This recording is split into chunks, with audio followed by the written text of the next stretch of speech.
Trago por dentro o orgulho do véu que estampa por fora. Tenho a honra de ser negro, da cor que a minha pele aflora. Jamais abaixarei a minha cabeça ao ser por alguém discriminado. E quando alguém me rotula de negro, eu até me sinto lisonjeado, pois sou de uma raça tão nobre, e a cor que me cobre é que me torna tão rico e o preconceito tão pobre. Tão pobre como um complexado, que traz intrinsecamente um preconceito formado, sentindo-se um pobre coitado, miserável e inferiorizado. Debocho as bocas que falam sem pensar, e falam apenas asneiras, querendo sempre humilhar. Mas só humilham quem gosta de sentir-se humilhado, que traz no íntimo o estigma de ser um pobre coitado. É claro que eu defenderei sempre os meus, mas não por serem negros, sim por serem filhos de Deus. Abomino as injúrias, irei sempre contra elas lutar. Defenderei com sangue a minha honra de quem me perjurar, mas sem jamais me diminuir, cheio de autocomiseração. Eu sou gente, eu sou força, eu sou vida.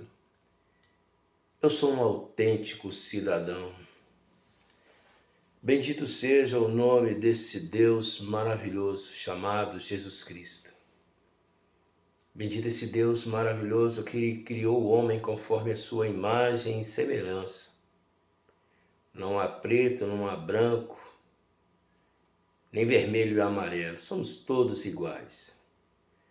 E por isso sempre renitentemente haverei de lutar, sim, contra o preconceito, contra o racismo.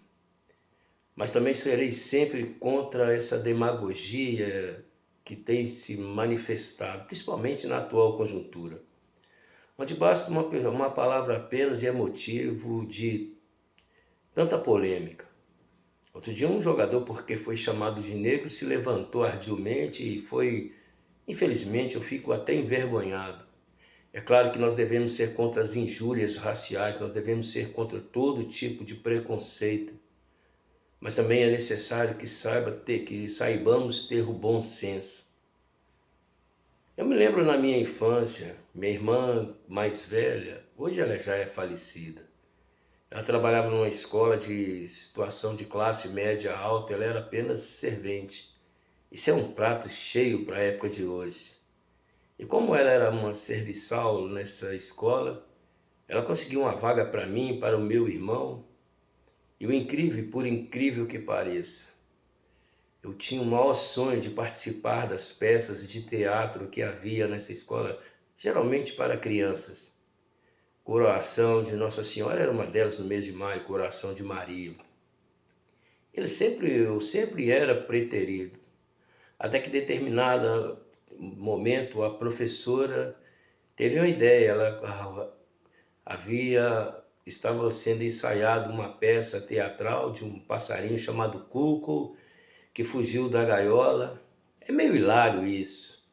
Principalmente que eu tinha uns dentes grandes, eu acho que meus dentes já cresceram, depois que eu cresci fui acompanhando. Parecia mais a Mônica. Magro, pescoço fino, barriga grande. Típico daqueles favelados que, novamente volto a dizer, seria um prato cheio. Na verdade é que havia um papel que fazia parte dessa peça. E o papel era de urubu. E adivinha quem é que foi chamado para fazer o papel de urubu? E eu vestia uma meia calça ou algo assim, uma capa preta para simbolizar esse urubu. E que alegria que eu fiz esse papel. Por que falo isso? Porque se fosse na época de hoje, meu Deus do céu. E quantas vezes eu fui rotulado, chamado de negro. Mas jamais vou me abater por causa disso. Porque como disse o poema, eu sou de uma raça tão nobre. A cor que me cobre é que me torna tão rico e o preconceito tão pobre. O que me entristece é geralmente viés ideológico, progressista, tendencioso.